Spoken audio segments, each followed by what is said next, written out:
तो देखो आज का जो हमारा टॉपिक रहेगा वो है वित्त आयोग, ठीक है, जिसको इंग्लिश में फाइनेंस कमीशन के नाम से जाना जाता है। लिख सकते हैं इंग्लिश में फाइनेंस कमीशन, FINANCE, इसको इंग्लिश में फाइनेंस कमीशन के नाम से जाना जाता है। FINANCE, finance commission.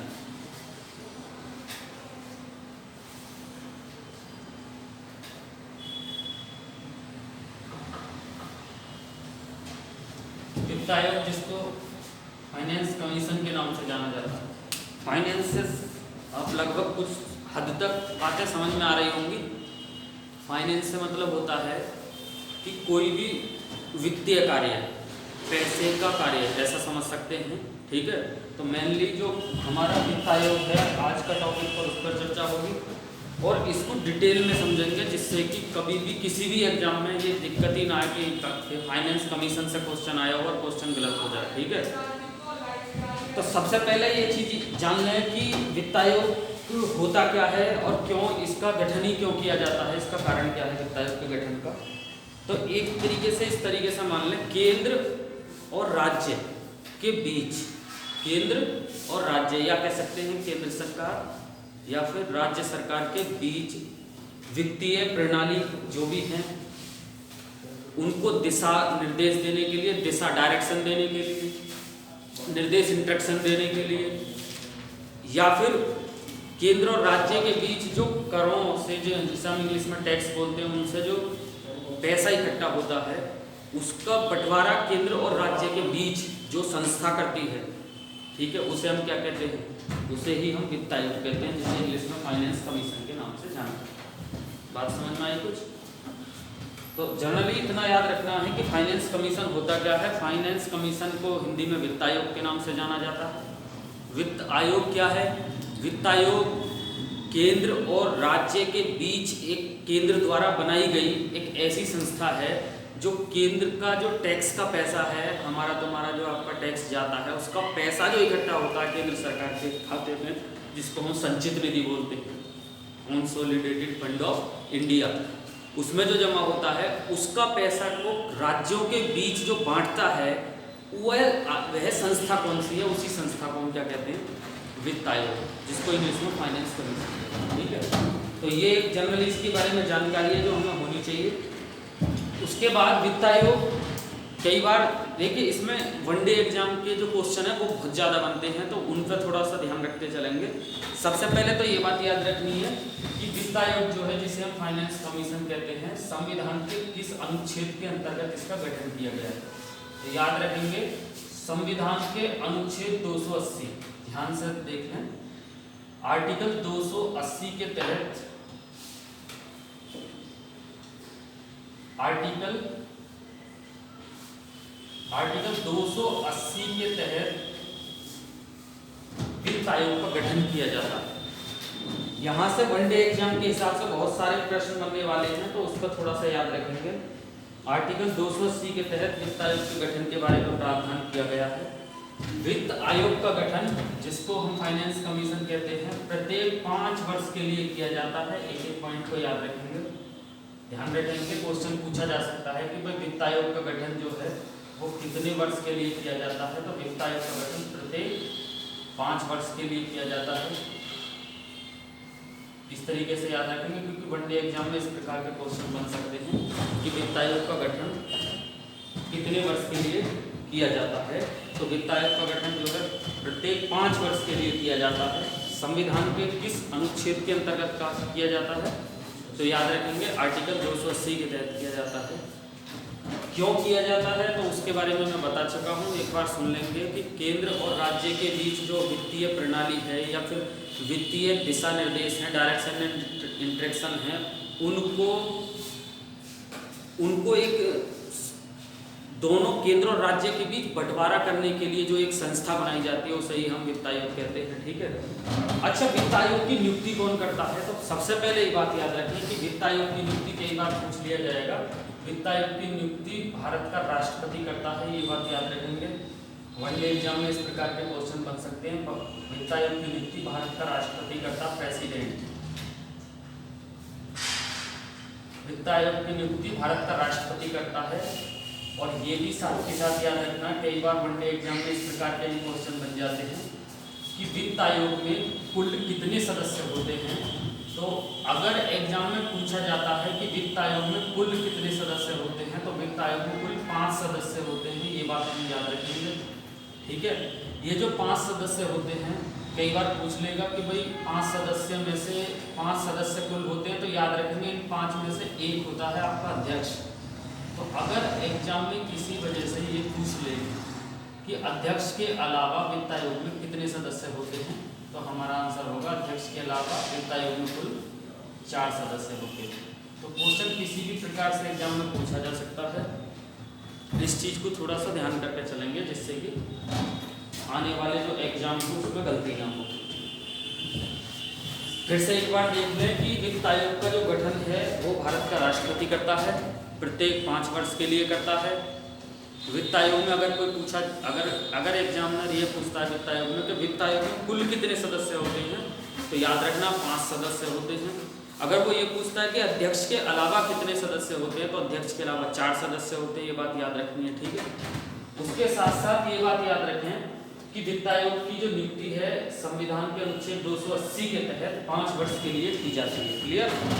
वित्त आयोग के सदस्य जो होते हैं, ये जो 5 सदस्य हैं, इनकी क्वालिफिकेशन कौन निर्धारित करता है। अगर ये क्वेश्चन एग्जाम में पूछ ले तो जनरली याद रखें कि वित्त आयोग के जो सदस्य हैं इनकी क्वालिफिकेशन या फिर योग्यताएं भारत की संसद निर्धारित करती है। क्वेश्चन बन सकता है एग्जाम में कि वित्त आयोग के जो सदस्य हैं और उनकी योग्यताएं कौन निर्धारित करता है। मान के चलिए वनडे एग्जाम में ऐसा क्वेश्चन बन सकता है, वित्त आयोग के जो सदस्य हैं उनकी योग्यताएं कौन निर्धारित करता है। तो याद रखिए संसद निर्धारित करती है, जिसको हम पार्लियामेंट के नाम से जानते हैं, ठीक है। ये क्वेश्चन आपका एग्जाम में सीधे तौर पर बन सकता है, तो इसे भी याद रखें। क्वेश्चन पूछा जा सकता है कि वित्त आयोग के जो सदस्य हैं उनकी योग्यताएं क्वालिफिकेशन कौन निर्धारित करता है, तो भारत की संसद निर्धारित करती है। ये बात याद रखिए, ठीक है।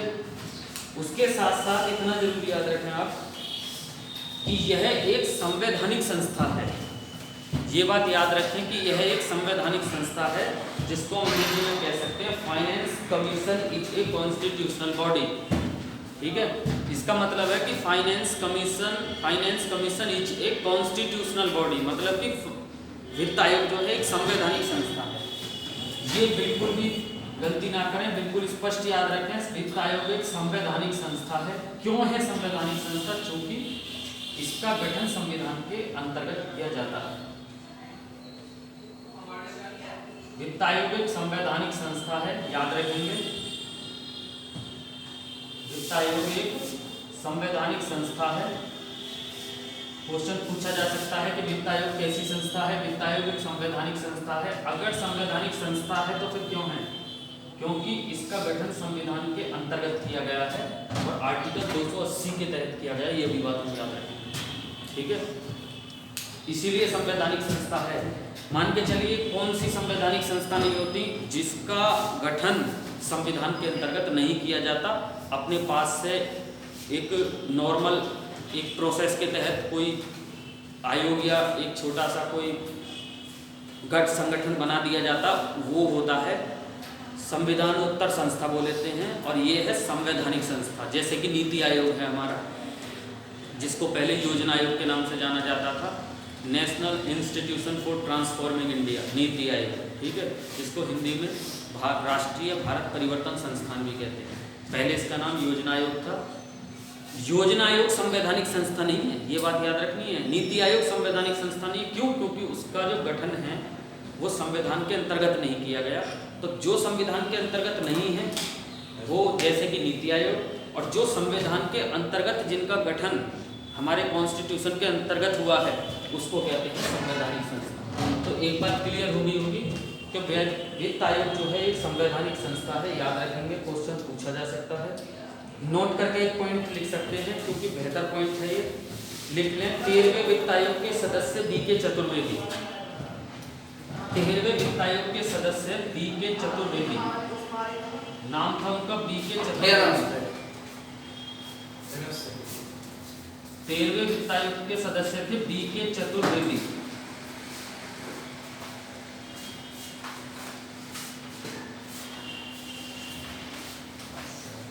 तेरहवें वित्त आयोग के सदस्य थे B.K. चतुर्वेदी। इनका नाम भी याद रखना, कई बार सीधा हो सकता पूछ ले एग्जाम में, तो ठीक तरीके से याद रखें। 13वें वित्त आयोग के सदस्य थे, कौन थे? B.K. चतुर्वेदी। ये B.K. चतुर्वेदी एक ऐसे सदस्य थे तो उस समय सदस्य रहे वित्त आयोग के भी, और उसी समय ये नीति आयोग के भी सदस्य थे, मतलब योजना आयोग के भी सदस्य थे। तो एक ही टाइम में दो आयोगों के सदस्य थे। क्लियर?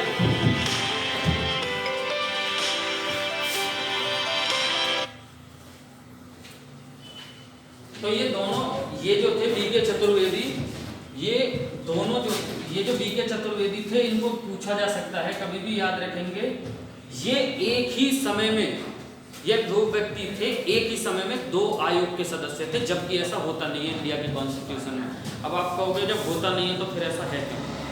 ठीक है, तो इस बात को ही समझें, इस पॉइंट को मैंने अभी समझाया भी है। इसका मेन मकसद ये है, ये जो B.K. चतुर्वेदी हैं, ये जो B.K. चतुर्वेदी हैं, ये वित्त आयोग के सदस्य थे 13वें वित्त आयोग के। चूंकि वित्त आयोग एक संवैधानिक संस्था है तो इसका एक सदस्य हो सकता है, और साथ के साथ ही योजना आयोग के भी सदस्य थे उस समय। अब योजना आयोग एक संवैधानिक संस्था नहीं है, सीधी सी बात है, योजना आयोग एक संवैधानिक संस्था नहीं है, क्योंकि संविधान के अंतर्गत उसका गठन नहीं किया गया। ठीक है, तो इसी कारण क्या है कि चूंकि नीति आयोग जो है, योजना आयोग जिसे पहले कहा जाता था, वो संविधान के अंतर्गत उसका गठन नहीं हुआ, तो इसी कारण क्या हुआ, इसी कारण ये B.K. चतुर्वेदी इसके सदस्य होने के साथ साथ वित्त आयोग के उस समय योजना आयोग के भी सदस्य थे। तो ये कभी एग्जाम में पूछा जा सकता है कि वह व्यक्ति कौन थे, या दिए गए विकल्पों में से कौन से व्यक्ति ऐसे हैं जो वित्त आयोग के सदस्य होने के साथ साथ नीति आयोग के सदस्य रहे या फिर योजना आयोग के सदस्य रहे। ठीक है, तो याद रखेंगे कौन से थे, B.K. चतुर्वेदी याद रखना है, ऐसा क्वेश्चन एग्जाम में बन सकता है। ठीक है, उसके बाद अगर हम वित्त आयोग की बात करें तो वित्त आयोग आप जानते होंगे नॉर्मली, पहले हम थोड़ा सा स्टेट लेवल पे भी थोड़ा सा समझ लें। ये जो वित्त आयोग है, ये है आपका सेंटर का वित्त आयोग। ठीक है, मतलब कि केंद्र सरकार वाला। ठीक, इसका मेन कार्य होता है, मैंने आपको बताया है, केंद्र और राज्य के बीच वित्त का बंटवारा करना। ठीक है, आप समझ रहे होंगे, केंद्र और राज्य के बीच पैसे का बंटवारा करना, ऐसा समझ लीजिए। तो इसको एक पूरे प्रोसेस से समझें, ये करता क्या है, देखिए इसका मुख्य कार्य अगर एग्जाम में पूछा जाता है कि वित्त आयोग का मुख्य कार्य क्या है, तो इसका मुख्य कार्य है केंद्र और राज्य के बीच वित्त का बंटवारा करना। तो इस तरीके से याद रखेंगे, केंद्र व राज्य के बीच वित्त का बंटवारा करना, केंद्र व राज्य के बीच, केंद्र व राज्य के बीच वित्त का बंटवारा करना, इतना लिख सकते हैं, क्योंकि इतना ही पॉइंट काफी है, क्योंकि इतने में ही कवर हो जाएगा। केंद्र और राज्य के बीच वित्त का बंटवारा करना, पैसे का बंटवारा करना, ऐसा कह सकते हैं। क्लियर? अच्छा, एक बार बताइए कि अब यहाँ से ये क्वेश्चन आपके शायद मन में आ रहा होगा कि ये जो वित्त है, ये जो पैसा है, ये कहाँ जमा होता है और कहाँ से आता है। तो ध्यान रखें, हमारा जितना भी सरकार के द्वारा जितना भी हम सेंट्रल गवर्नमेंट का टैक्स इकट्ठा होता है, समझ रहे हैं, किसी भी प्रकार का टैक्स जो केंद्र सरकार का कर है, सारे कर मिलाकर जहां वो जमा होता है, उस निधि को कहते हैं संचित निधि। इंग्लिश में इसको बोला जाता है कंसोलिडेटेड फंड ऑफ इंडिया, इसको कहते हैं संचित निधि। अगर ये टॉपिक ठीक से समझा तो जीवन में भी गलत नहीं होगा। आप चाहे आईएएस का ये एग्जाम क्यों ना दे रहे हो, आप चाहे आईएएस का ये एग्जाम क्यों ना दे रहे हो, Delhi police, all competitive exam कोई भी हो, आराम से अगर टॉपिक ठीक से समझा कॉन्सेप्ट, तो यहाँ से क्वेश्चन गलत होना बिल्कुल सवाल ही नहीं है। ठीक है, तो ये जो केंद्र सरकार का जितना भी पैसा इकट्ठा होता है, या कह दो टैक्स के जरिए जो पैसा इकट्ठा होता है, वो कहाँ होता है, भारत की संचित निधि। क्लियर? और संचित निधि से जो पैसा राज्यों के लिए दिया जाता है, केंद्र और राज्यों के बीच में जो बढ़ता है, जो बंटवारा करता है, ध्यान से सुनिए, संचित निधि के द्वारा जो केंद्र और राज्य के बीच संचित निधि से जो पैसा होता है वो केंद्र और राज्यों के बीच जो बांटता है पैसा या पैसे का बंटवारा जो करता है वो कौन सा आयोग करता है? वो वित्त आयोग करता है। ध्यान रखना, फाइनेंस कमीशन। क्लियर? ये फैक्ट याद हो जाना चाहिए। उसके साथ साथ एक पॉइंट ये जनरली इस तरीके से याद रखें, हालांकि ये थोड़ा अलग दूसरा पॉइंट है, फिर भी याद रखें क्योंकि संचित निधि की बात आ गई है तो बता देता हूँ। संचित निधि जो है इसको अंग्रेजी में कंसोलिडेटेड फंड ऑफ इंडिया के नाम से जाना जाता है। संचित निधि भारत के संविधान के अनुच्छेद 266 में संचित निधि का वर्णन है। ये फैक्ट याद रखने हैं कि संचित निधि जो है वो भारत के संविधान के आर्टिकल 266 में संचित निधि का वर्णन है। संचित निधि से कोई भी पैसा, समझ रहे हैं, संचित निधि से कोई भी पैसा निकालने के लिए एक विधेयक पारित किया जाता है जिसको कहते हैं विनियोग विधेयक। ये भी याद रखना है, ये क्वेश्चन एग्जाम में पूछा जा सकता है कि संचित निधि से पैसा निकालने के लिए किस विधेयक को पारित किया जाता है? विनियोग विधेयक। ध्यान रखेंगे, विनियोग विधेयक। ये क्वेश्चन एग्जाम में सीधा सीधा पूछ लिया जाएगा कि संचित निधि से पैसा निकालने के लिए किस विधेयक को पारित किया जाता है? विनियोग विधेयक। तब जाकर संचित निधि से क्या होता है? पैसा निकाला जाता है। ठीक है, तो ये भी चीजें थोड़े से अलग फैक्ट है जो याद रखेंगे। तो संचित निधि भारत के संविधान के अनुच्छेद 266 के अंतर्गत आती है, याद रखना। क्लियर? लेकिन संचित निधि से जो पैसे केंद्र और राज्य के बीच में जो पैसे बांटा जाता है, एक स्टेट के लिए नहीं सभी स्टेटों के लिए जो भी पैसा बांटा जाता है, जिस अनुपात में बांटा जाता है, उसको बांटने का जो काम करता है वो करता है फाइनेंस कमीशन, जिसको हम वित्त आयोग कहते हैं। क्लियर?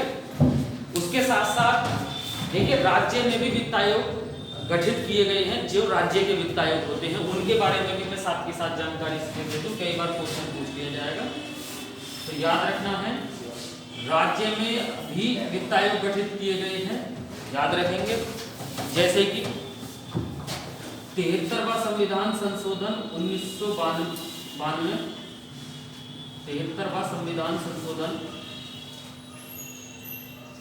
73वां संविधान संशोधन 1992, 73वां संविधान संशोधन 1992 के तहत तो पंचायतों के लिए राज्य वित्त आयोग का गठन किया गया। ध्यान से सुनना, 73वें संविधान संशोधन के तहत पंचायतों के लिए, गलती ना करें, इसमें दो कंफ्यूजन हो सकता है तो इसलिए इसे ठीक से समझें। 73वां संविधान संशोधन के तहत पंचायतों के लिए राज्य वित्त आयोग का गठन किया गया। राज्य वित्त आयोग।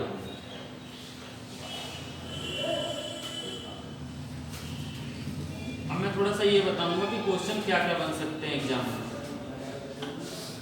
73वां संविधान संशोधन 1992 के तहत पंचायतों के लिए राज्य वित्त आयोग का गठन किया गया। अगर एग्जाम में पूछा जाता है कि किस संविधान संशोधन के तहत राज्य में वित्त आयोग का गठन किया गया, 73वां संविधान संशोधन। अगर एग्जाम में पूछा जाता है कि पंचायतों में कब राज्य वित्त आयोग का गठन किया गया, 1992 में किया गया। क्लियर? तो इसी प्रकार 74वां संविधान संशोधन 1992 के तहत, ध्यान से सुनिए, 74वां संविधान संशोधन 1992 के तहत, 74वां संविधान संशोधन 1992 के तहत नगर पालिकाओं के लिए राज्य वित्त आयोग का गठन किया गया। एक एक फैक्ट को ध्यान से समझते चलें। 74वां संविधान संशोधन 1992 के तहत नगर पालिकाओं के लिए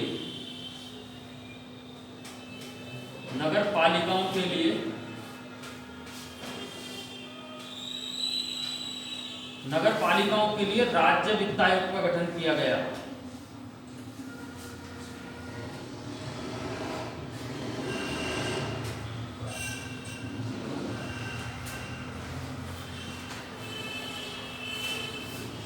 देखिए यहाँ से भी वनडे एग्जाम में भी क्वेश्चन इस प्रकार बन जाते हैं, उसे थोड़ा ध्यान से सुन लें। ये अपने आप में फैक्ट क्वेश्चन है जो सीधे पूछे जाएंगे एग्जाम में। जैसे 73वें संविधान संशोधन 1992 के द्वारा राज्य वित्त आयोग का गठन किया गया, ये तो क्लियर हो गया, लेकिन किसके लिए? पंचायतों के लिए।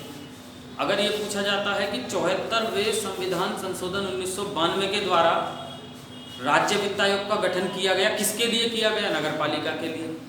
क्लियर? अब इनका काम क्या है, ध्यान से देख लें। यहीं पर एक लास्ट जो फैक्ट बनता है यहाँ से क्वेश्चन का, उसे थोड़ा ध्यान से समझ लें। राज्य वित्त आयोग जो है, ये जो पंचायतों वाला राज्य वित्त आयोग है, अगर एग्जाम में ये पूछा जाता है कि पंचायतों से संबंधित राज्य वित्त आयोग, तो लिख लें 243(6), आर्टिकल 243(6), 243 आर्टिकल 243(6). इसमें कंफ्यूजन ना हो बिल्कुल भी, क्योंकि जरा सा कंफ्यूजन एग्जाम में प्रश्न को गलत कर सकता है। तो याद रखें, पंचायतों से संबंधित जो राज्य वित्त आयोग है वो है 243(6) आर्टिकल में, जबकि नगर पालिका से संबंधित जो आर्टिकल है वो है 243 में। याद रखेंगे 243 में, 243 में। तो ये कुछ कॉन्सेप्ट हैं जो हमें बिल्कुल एकदम याद करके चलने, कई बार एग्जाम में सीधे पूछ लिए जाएंगे। अगर ठीक तरीके से पढ़ा, पूरा कॉन्सेप्ट को ठीक तरीके से समझा, तो मैं इस बात को कह सकता हूँ कि बहुत बेहतर यहाँ से विद फाइनेंस कमीशन से जो क्वेश्चन आने वाला है एग्जाम में, वो किसी भी कीमत पर गलत नहीं होगा। तो इसको ध्यान से समझ लें। 73वां संविधान संशोधन 1992 के तहत पंचायतों के लिए राज्य वित्त आयोग बनाया गया। 74वां संविधान संशोधन 1992 के तहत नगर पालिकाओं के लिए राज्य वित्त आयोग बनाया गया। क्लियर? पंचायतों के लिए राज्य वित्त आयोग अनुच्छेद 243(6) में है। राज्य नगर पालिकाओं के लिए राज्य वित्त आयोग अनुच्छेद 243 में है। क्लियर? अब इनका काम क्या है, देखिए सेम ही काम है दोनों का, बस आर्टिकल अलग अलग है। पंचायत वाला जो राज्य वित्त आयोग है, ये पंचायत और राज्य सरकार के बीच, ध्यान से सुनिए, पंचायत और स्टेट गवर्नमेंट,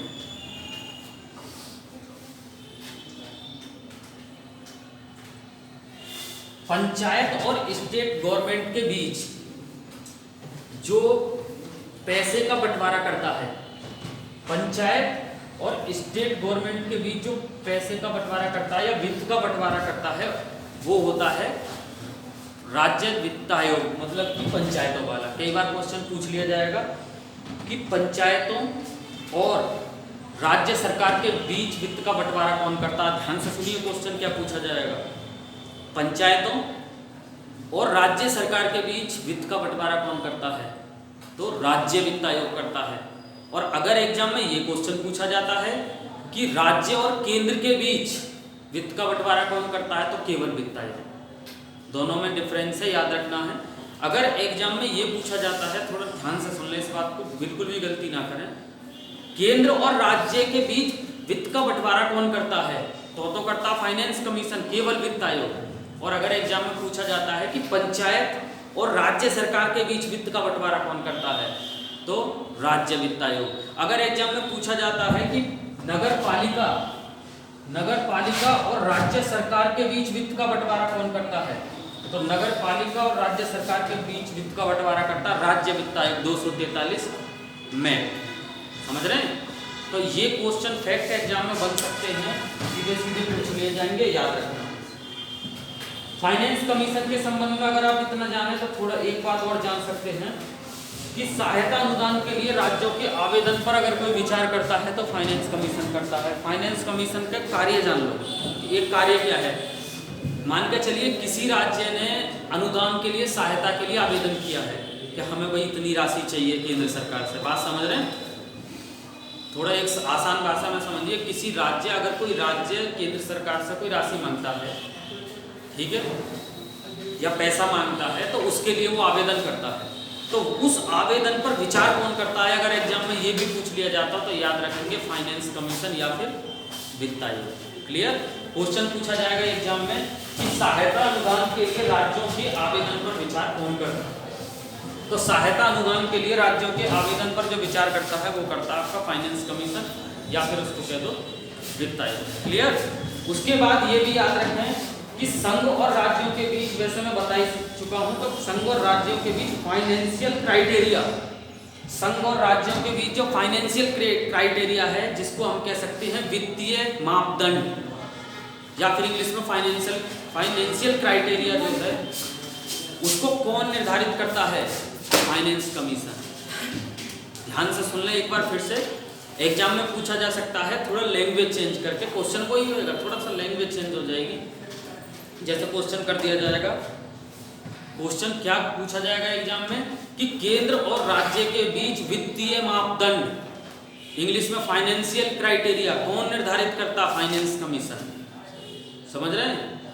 या फिर ऐसा भी पूछा जा सकता है कि राज्य और पंचायतों के बीच, क्वेश्चन वही है, थोड़ी सी लैंग्वेज चेंज हुई है, स्टेट से संबंधित क्वेश्चन हो गया कि राज्य और केंद्र, राज्य और पंचायतों के बीच वित्तीय मापदंड, मतलब कि फाइनेंशियल क्राइटेरिया कौन निर्धारित करता है?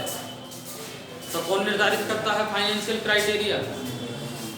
भाई एक बात सुनिए कि क्वेश्चन अगर ये पूछ लिया कि अगर क्वेश्चन इस तरीके से आ जाता है, क्वेश्चन स्टेट संबंध में आ जाता है, सेंटर में तो मैंने आपको बता दिया, अगर सेंटर पर पूछा जाएगा तो संघ और राज्यों के बीच, या कह दो केंद्र और राज्य के बीच वित्तीय मापदंड, मतलब फाइनेंशियल क्राइटेरिया कौन निर्धारित करता है? तो आंसर क्या होना चाहिए?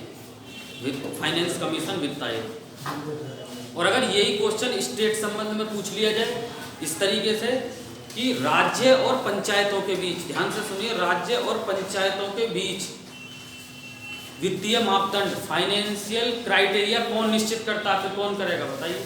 फिर करेगा राज्य वित्त आयोग या फिर स्टेट फाइनेंस कमीशन। क्लियर? तो ये दोनों फैक्ट अलग अलग एग्जाम में पूछे जाते हैं, वनडे एग्जाम में भी इस प्रकार के क्वेश्चन कई पूछे जाते हैं, उन्हें याद रखेंगे। ठीक है, नोट करके लिखना है। इस संबंध में वित्त आयोग अपने सारे कार्य करने से पहले राष्ट्रपति को सूचना देता है। नोट करके लिखें, नोट करके लिखें, वित्त आयोग अपने सारे कार्य करने से पहले, वित्त आयोग अपने सारे कार्य करने से पहले, वित्त आयोग अपने सारे कार्य करने से पहले राष्ट्रपति को सूचना देता है। वित्त आयोग अपने सारे कार्य करने से पहले राष्ट्रपति को सूचना देता है। तो यहां से एक बात तो क्लियर मेरे हिसाब से हो जानी चाहिए, जनरल सी बात है। वित्त आयोग अगर कोई भी कार्य करेगा, कार्य क्या है उसके? ये कार्य है। क्या कार्य है? मैं फाइनेंस कमीशन का एक ही कार्य है कि केंद्र में जो संचित निधि में जितना भी पैसा इकट्ठा होता है, जो हमारे द्वारा दिया गया टैक्स है, जितना भी टैक्स है केंद्र सरकार का, या केंद्र सरकार जिसमें सभी को अगर पे देती है तो कहाँ से देती है? संचित निधि से देती है। ठीक है, सभी को पे जितने को भी देती है, केंद्र सरकार की जितनी भी सैलरी जाती है सभी की लेके आईएएस से और लोअर लेवल तक संचित निधि से। तो संचित निधि का जो पैसा है उनका जो राज्यों और केंद्र के बीच में, केंद्र सरकार और राज्य सरकार के बीच में जो बांटता है वो कौन बांटता है? Finance commission. ये काम है इसका। तो फाइनेंस कमीशन, ये लिख देना है, फाइनेंस कमीशन अपने सारे कार्य करने से पहले इसकी सूचना राष्ट्रपति को देता है। ये पूछ लिया जाएगा एग्जाम में कि फाइनेंस कमीशन जो है अपने सारे कार्य करने से पहले सूचना किसको देता है, मतलब कि अपना प्रतिवेदन किसे देता है? तो राष्ट्रपति को देता है। क्लियर? तो एक ही लाइन में ये समझ लें कि क्वेश्चन ऐसा पूछ लिया जाएगा कि वित्त आयोग अपना जो प्रतिवेदन है, अपनी रिपोर्ट है, किसे देता है? तो राष्ट्रपति को देता है। ठीक है, उसके बाद नोट करके ही लिखें, वित्त आयोग की सिफारिश को राष्ट्रपति संसद के समक्ष रखवाता है। क्वेश्चन पूछा जाएगा कि वित्त आयोग की सिफारिश को कौन संसद के समक्ष रखवाता है? तो राष्ट्रपति। नोट करके लिखें इसे, वित्त आयोग की सिफारिश को राष्ट्रपति संसद के समक्ष रखवाता है। वित्त आयोग की सिफारिश को राष्ट्रपति संसद के समक्ष रखवाता है।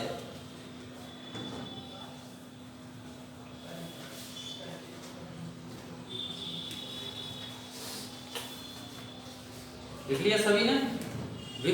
अब यहाँ से सीधा सा क्वेश्चन बनेगा, अगर ठीक से देखोगे ना तो एक बार में क्वेश्चन में समझ में आ जाएगा क्या पूछा जाएगा। क्वेश्चन ये पूछा जाएगा, जो वित्त आयोग की सिफारिश है जो राष्ट्रपति के पास पहुंची है उसको संसद के समक्ष कौन रखवाता है? तो राष्ट्रपति रखवाता है। बस बात खत्म। ठीक है, अब कुछ ऐसे फैक्ट हैं वित्त आयोग के संबंध में जो हमें एक ऐसे याद रखने चाहिए, जैसे वनडे एग्जाम देने जा रहे हो ना जिसमें एक ही दिन में हार जीत हो जाती है, तो वहाँ से ऐसे क्वेश्चन बन जाते हैं। जैसे कि पहले वित्त आयोग के अध्यक्ष कौन है, उन्हें लिखिए। पहले वित्त आयोग के अध्यक्ष कौन थे? भारत में पहले वित्त आयोग के अध्यक्ष थे केसी नियोगी। याद रखना 1951 में बने थे। भारत में पहले वित्त आयोग के अध्यक्ष थे केसी नियोगी।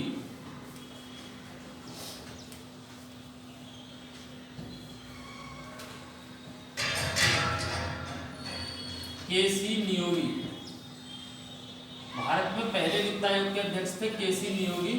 और कब बने थे केसी नियोगी? केसी नियोगी 1951 में बने थे। यहाँ से एक बात क्लियर हो जाना चाहिए कि यहाँ से 2 क्वेश्चन क्लियर हो जाएंगे आपके, अगर एग्जाम में पूछे जाते हैं। अगर एग्जाम में ये पूछा जाता है कि भारत के पहले वित्त आयोग के अध्यक्ष कौन थे, तो पहले वित्त आयोग के अध्यक्ष थे केसी नियोगी। पहले वित्त आयोग का गठन कब हुआ था? पहले वित्त आयोग का गठन हुआ था 1951 में। तो यहाँ से 2 ऐसे फैक्चुअल क्वेश्चन बन जाते हैं जो एग्जाम में पूछे जा सकते हैं, ठीक है। उसके बाद लिख लें लास्ट के थोड़े 3 याद रखेंगे, कई बार ऐसे क्वेश्चन बन जाते हैं लास्ट के। 13वें वित्त आयोग के कौन से, 14वें कौन से और 15वें। तो पहले लिख लें कि अब तक, नोट करके लिखें, अब तक 15 वित्त आयोग गठित किए जा चुके हैं। अब तक 15 वित्त आयोग गठित किए जा चुके हैं। अब तक 15 वित्त आयोग गठित किए जा चुके हैं। एग्जाम में पूछा जाएगा अब तक कितने वित्त आयोग गठित किए जा चुके हैं भारत में, तो भारत में अब तक 15 वित्त आयोग गठित किए जा चुके हैं, ठीक है। तो ये समझ लिया होगा पहले कि 5 वर्ष की अवधि के लिए भारत का राष्ट्रपति इसका क्या करता, गठन करता, ठीक है। तो 15 गठित किए जा चुके हैं। ये हमने पढ़ ही लिया कि पहले कौन थे, केसी नियोगी 1951 में, ठीक है। ये पूछा जा सकता है कि पहला फाइनेंस कमीशन कब गठित किया गया, 1951। उसके बाद 13, 14 और 15 ये याद रखें, कई बार ये पीछे के पूछ लिए जाते हैं। तो लिख लें 13वें वित्त आयोग के अध्यक्ष कौन थे, 14वें वित्त आयोग के कौन थे, और अभी वर्तमान में 15वें वित्त आयोग के अध्यक्ष कौन है। यहाँ से करंट भी क्लियर हो जाएगा और प्लस साथ के साथ डिटेल भी। 13वें के लिख लें विजय केलकर। 13वें वित्त आयोग के अध्यक्ष हैं आपके विजय केलकर। विजय केलकर।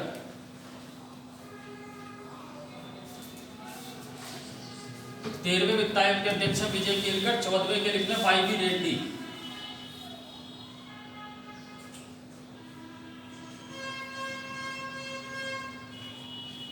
वाई.वी. रेड्डी।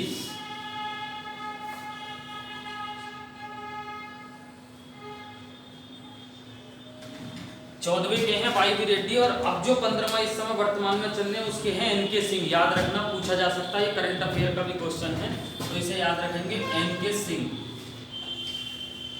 15वें वित्त आयोग के अध्यक्ष हैं एन.के. सिंह।